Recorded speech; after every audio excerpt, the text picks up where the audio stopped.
এই গরমের মধ্যে একদম কলিজা প্রাণ ঠান্ডা করার জন্য নিয়ে চলে আসলাম দুইটা ড্রিঙ্কস ভিডিও নিয়ে। আশা করি আজকের আমার এই ব্লগ ভিডিওটা আপনাদের সকলের অনেক বেশি ভালো লাগবে। আর ভালো লাগলে অবশ্যই আমার পেজের পাশে থাকবেন। যদি ইউটিউব থেকে দেখে থাকেন তাহলে অবশ্যই সাবস্ক্রাইব করবেন, ফেসবুক থেকে দেখে থাকলে অবশ্যই ভালোবাসা দিয়ে পাশে থাকবেন।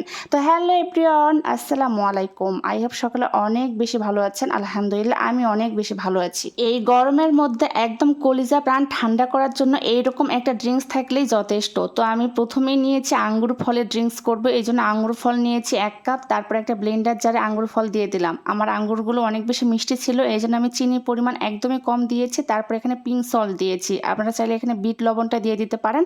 তারপর ঠান্ডা পানি দিয়েছি, এখানে আপনারা আইস কিউ দিতে পারেন। তো আমি ঠান্ডা পানি দিয়ে খুব ভালোভাবে ব্লেন্ড করে নিয়েছি। বাইরে থেকে আসলে আমাদের অনেক বেশি পিপাসা লাগে, আর তখন যদি আমরা মাত্র 5 থেকে 7 মিনিটের মধ্যে এই ড্রিঙ্কসটা রেডি করতে পারি তাহলে তো কলিজা একদমই ঠান্ডা হয়ে যাবে। এই তো আমার ভালোভাবে ব্লেন্ডার করা হয়ে গিয়েছে। এখন আঙ্গুরের জুসটাকে একদম রিফ্রেশ করার জন্য একটা ছাঁকনির সাহায্যে আমি সেঁকে নিব। এতে আঙ্গুরের যে এক্সট্রা আঁশ আছে সেটা একদমই আলাদা হয়ে যাবে, আমি একটা ফ্রেশ জুস পাবো।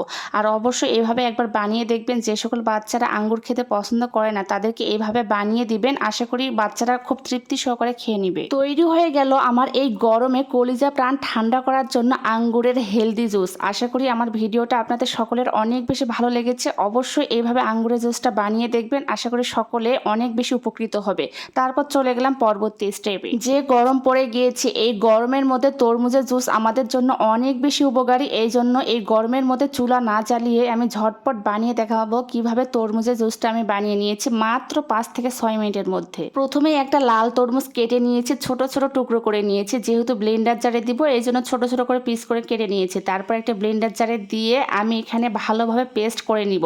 মোটামুটি যখন পেস্ট হয়ে যাবে তখন এখানে টেস্ট অনুযায়ী চিনি ও লবণ অ্যাড করে দিব। আমার তরমুজটা একদমই হালকা মিষ্টি থাকার কারণে আমার টেস্ট অনুযায়ী এখানে চিনি পরিমাণটা দিয়ে দিয়েছি। আপনারা বেশি বা কম দিতে পারেন, যে যেরকম মিষ্টি খেতে পছন্দ করেন সেই হিসেবে চিনি পরিমাণটা দিয়ে দিবেন।